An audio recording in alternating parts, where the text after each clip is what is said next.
This is not the proper way to do filler work.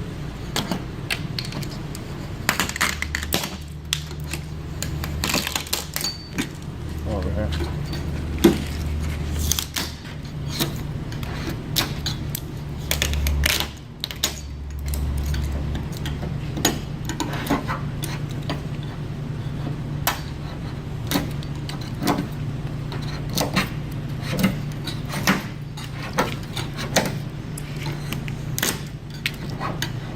Yeah, this car looked pretty nice last time you were here, didn't it?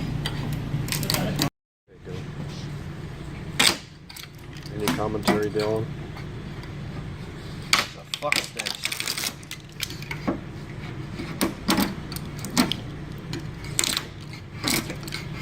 Oh, I can paint your car. $1,000 bucks. Well, if this is what you get for $1,000 bucks, holy crap! I can do it for less than 10 grand. I got a buddy does it out of his garage.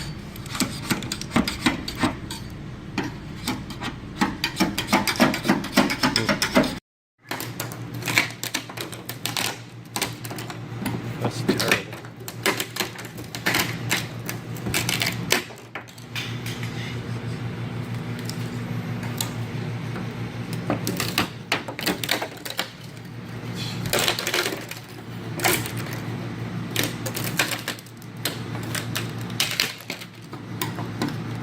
Mondo Queen. I don't know what you call that. Woo! That made you pop. Thick ass shit. You'll shoot your eye out.